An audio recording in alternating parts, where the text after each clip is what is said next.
345 વર્ષ કરડો દેડકો બતાવું જે વરસાદ દરમિયાન નીકળ્યો છે ને તે 189 વર્ષ જૂનો છે એવું કહેવામાં આવે છે, કારણ કે વરસાદ પડે એટલે નીકળે છે. તો વરસાદ પડ્યો છે ને વરસાદ દરમિયાન જે 345 વર્ષ કરડો દેડકો છે એ તમને લાઈવ બતાવું, કારણ કે આપણી બાજુમાં એક જંગલ છે ને જંગલમાં જ એ દેડકો ઘણીવાર જોવા મળે છે. તો તમને ખાલી લાઈવ બતાવું એટલે વિશ્વાસ આવશે.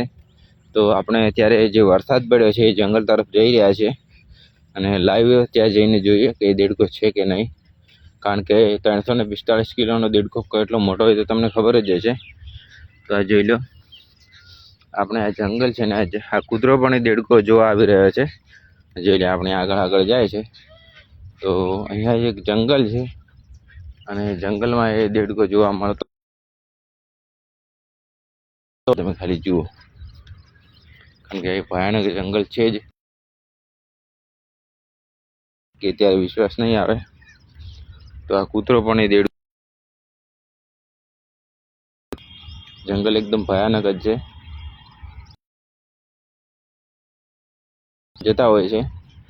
તો આપણે પણ પહેલી વાર જ જોવા આવ્યા છીએ અને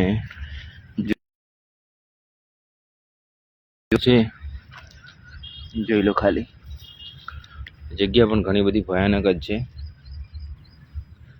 જો ખાલી લાસ્ટ સુધી જોજો.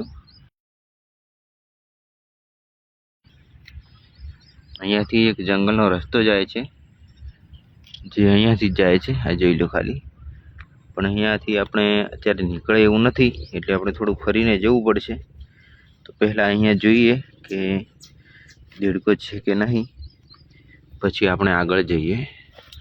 બાકી આ જોઈ લો, અહીંયાથી જંગલ કેટલું ભયાનક લાગે છે તમે પણ જોઈ શકો છો. જો કંઈક સાધનનો પણ અવાજ આવે છે. તો પેલી બાજુ રસ્તો છે અને રસ્તા તરફ સાધન ચાલે છે, બાકી જંગલ તરફ તો નથી આવતા. જોઈ લો ખાલી, એકદમ ભયાનક જંગલ છે અને જે 345 કિલોનો દેડકો છે એ આપણે જોવા જવાનું છે આગળ. તો અહીંયાથી તો જોવા મળે એમ નથી, અહીંયા કાંટા છે. તો આપણે કંઈક અલગ જ જગ્યાએથી જવું પડશે, બાકી જંગલ તો ઘણું બધું ભયાનક છે. જોઈ લો,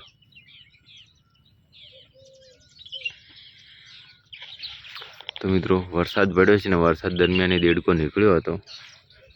હવે જોવા મળે તો ઠીક, બાકી એટલે અત્યારે ઘણા બધા લોકો જોવા આવ્યા હતા કે દેડકો છે, પણ આપણે એ માટે આપણે પણ જોવા આવ્યા હતા, પણ હજુ સુધી આપણને કંઈ દેખાણું નથી.